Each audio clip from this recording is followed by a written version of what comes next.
तो तकरीबन बस अब 13 घंटे का वक्त बाकी है। प्रधानमंत्री नरेंद्र मोदी जब शपथ लेंगे, बतौर तीसरी बार इस देश के प्रधानमंत्री होंगे। लेकिन सबके मन में यह सवाल है कि इस बार मंत्रिमंडल का स्वरूप क्या होगा, एनडीए के कौन कौन से घटक दल, किन किन घटक दलों को बड़ी जिम्मेदारी मिलेगी, क्योंकि इस बीच दिल्ली में तमाम रस्साकसी का दौर भी देखा गया और इस दौर के बीच सबकी चाहत यह थी कि उसको ये विभाग या फिर ये मंत्रिमंडल या फिर ये जिम्मेदारी मिल जाए। लेकिन इस पर पूर्ण विराम कब लगेगा, इसके लिए थोड़ा सा इंतजार और बाकी है। एक रिपोर्ट आपको दिखाते हैं।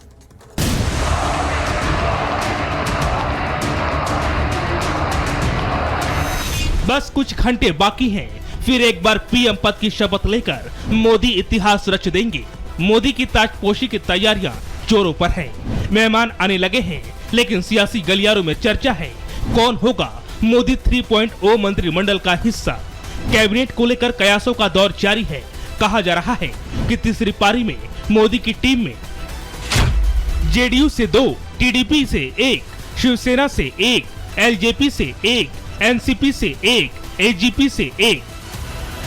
मोदी की तीसरी पारी में किस कोटे से कौन और कितने कैबिनेट में शामिल होंगे, ये आने वाला वक्त ही बताएगा। लेकिन शपथ ग्रहण से ठीक पहले प्रेशर पॉलिटिक्स भी शुरू होती दिखी। जेडीयू ने नीतीश को पीएम पद का ऑफर मिलने का दावा कर एनडीए के इरादों की पोल खोल दी है। चुनाव नतीजों के बाद एक पार्टी, एक के बाद एक नेता नीतीश कुमार जी के लिए प्रधानमंत्री पद का ऑफर लिए खड़े। नीतीश टूटेंगे नहीं, क्योंकि मोदी 3.0 में अपने हर सहयोगी का ख्याल रखने की गारंटी मिल चुकी होगी।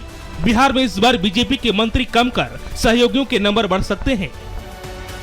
लवली आनंद ने जेडीयू के लिए रेलवे मंत्रालय की मांग की है, तो टीडीपी को लेकर दावा है कि वो स्पीकर का पद चाहती है। हालांकि बीजेपी कैबिनेट के टॉप 4 पोर्टफोलियो और लोकसभा अध्यक्ष के पद पर समझौता करने के मूड में नहीं है, लेकिन चिराग से लेकर नीतीश तक अपने साथियों का पूरा ध्यान रखेगी। प्रधानमंत्री जी का स्नेह प्यार जब मिलता है, बहुत कम प्रधानमंत्री जी सार्वजनिक तौर पर ये सारी चीज़ें एक्सप्रेस करते हैं, बट इस तरीके से मुझे गले लगाना मेरे लिए ये बहुत मायने रखता है। और इसीलिए मैंने हमेशा कहा कि बिना मांगे मुझे उनसे इतना कुछ मिला कि अब कुछ मांगने की लालसा नहीं। दिल्ली के सियासी गलियारों में मंत्रियों को लेकर लगातार अटकलें लगती रही हैं, लेकिन मोदी चौंकाने में माहिर है। कई नाम फाइनल हो चुके हैं, लेकिन मोदी 3.0 में कौन कौन शपथ लेता है, इसके लिए थोड़ा इंतजार करना होगा, क्योंकि मोदी आसानी से अपने पत्ते नहीं खोलते। Bureau report, Republic Bharat.